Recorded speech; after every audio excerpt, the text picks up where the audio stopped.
So Lil Uzi Vert just released his new album, The Pink Tape, finally, after months, after years of waiting, and I think he almost went 26 out of 26 songs on here, and this is better than Eternal ATAKE, but today I wanted to give my first reaction, my first review on this, so let's jump straight into this. If you want to stay up to date with all current hip-hop events and releases, make sure to subscribe and become part of this community. Oh, and also, go cop that fresh merch and listen to my new songs in the description. Real quick, if you don't want to listen to this, make sure to skip 10 seconds into the future, but you can now sign up for my free newsletter with the first link in the description. It comes every Sunday and details everything that's been happening in hip-hop over the past week, so make sure to do that. So Uzi released the Pink Tape today. It's 26 tracks in length, which is quite a bit. We'll go into how this affects the album in a second. It's about 1.5 hours in runtime, so quite a long album as well. So the songs aren't shortened because of the amount of numbers in the track list.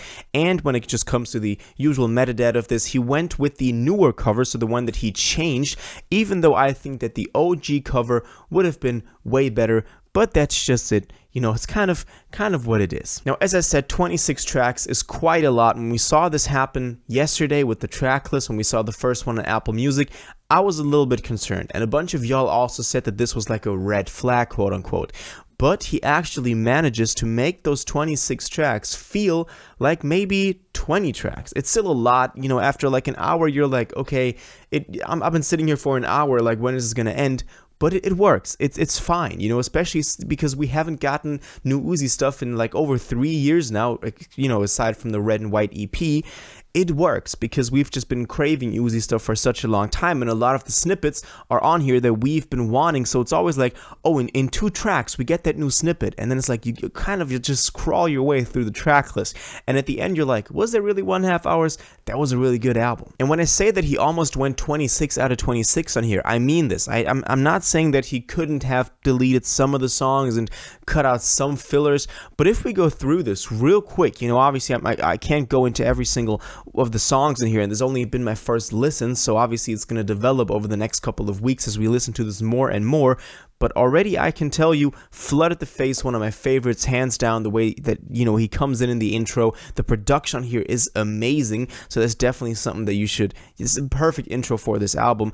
The Travis Scott track is also pretty hard, even though Travis' verse wasn't that special. I thought Uzi went way harder on the track, but still a really good track. Amped, of course, we've been waiting for Amped for a long time, so love Amp.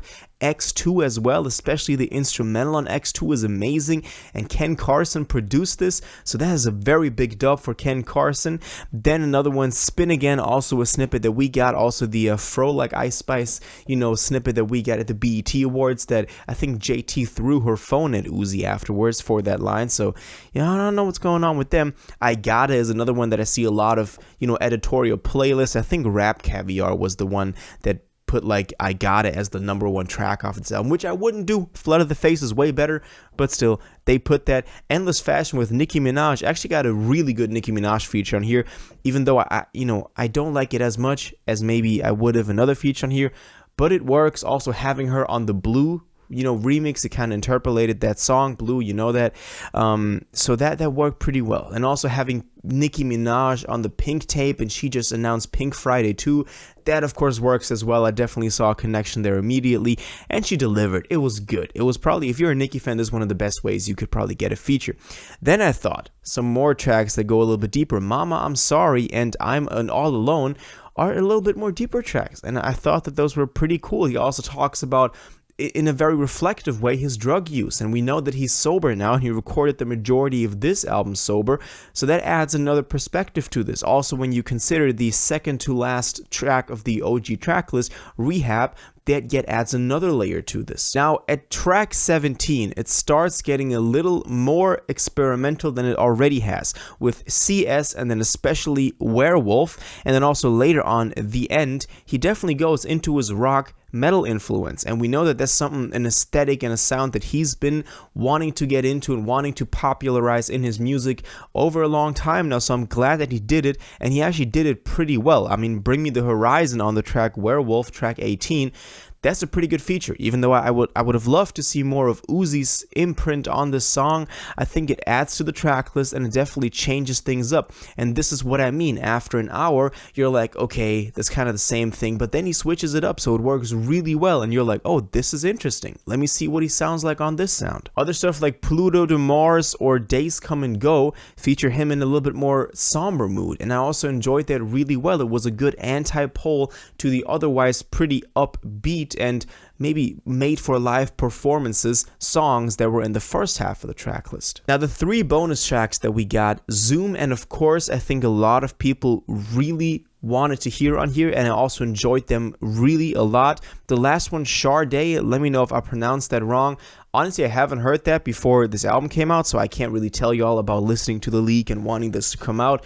But it's also pretty good, but of course was obviously a fan favorite that we wanted to see on here, even though Zoom is also pretty dope. So I really love the bonus tracks as well. But I think the track list in itself, up to track 23, that was a pretty good track list, and the bonus, you can really just consider those as the bonus, as they don't really fit in with the rest of the album. And I mean, you got that amazing The End track, which sounds like an anime outro with Baby Metal, that I thought was going to be way more awkward, but after listening to it for 3 minutes, it fit somehow in a weird way, even though I thought it was not gonna fit. Now, was this connected to the trailer in some sort of narrative or story? No. I still would have loved to maybe hear 1 or 2 skits in there at the end of a track that maybe referred to the trailer, but honestly, as I said, we gotta listen to this way more, and maybe with a little bit of distance to it, we can be like, okay, the trailer was mainly there to kind of serve as the aesthetic tastemaker of this album, what it was going to be like, and you can definitely view this as a soundtrack to that trailer, to the storyline of Uzi being this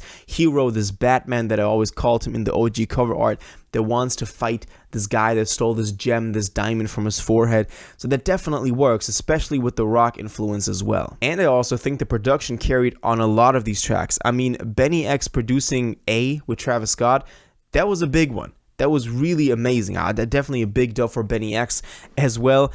And I think, you know, a lot of the future-based production on here, so a little bit of dubstep in there, a little bit of trap, a little bit of even rage sound.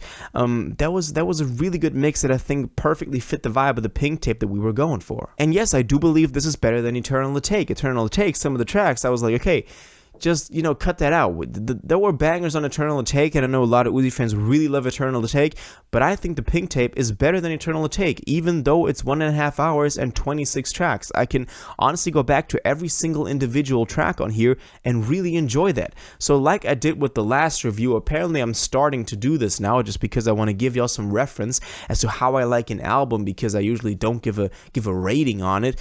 I would honestly rate the Pink Tape as a really solid 7 out of 10, and that is pretty high for my standards. You know, even a 5 would be good for me, but this is a 7. So I'm really happy that Uzi came through with an album like this. I think this cements his spot as like also bridging the gap between his 2016 SoundCloud generation and this newer generation, having Ken Carson, having Benny X on these sounds production-wise as well, mixing a little bit of rage beats here and there, or like rage elements here and there. It's not rage beats, let me clarify that. That definitely works really well. So I'm happy for Uzi. I'm happy this is a very dope album, and I'll be bumping this a lot more in the coming days. So let me know what y'all think about this though. Did y'all like this? Did y'all dislike this? What would you have wanted to be different? What you've wanted to change, maybe in terms of features, production, all of your thoughts on this? Please let me know in the comments down below. If you watched this video to the end and liked it, and you want to stay up to date with all current hip-hop events and releases, make sure to subscribe, turn on notifications, hit that like button, and go follow my social media, and most importantly, join my Discord in the description. Until the next one, you'll have an incredible day, and y'all take care.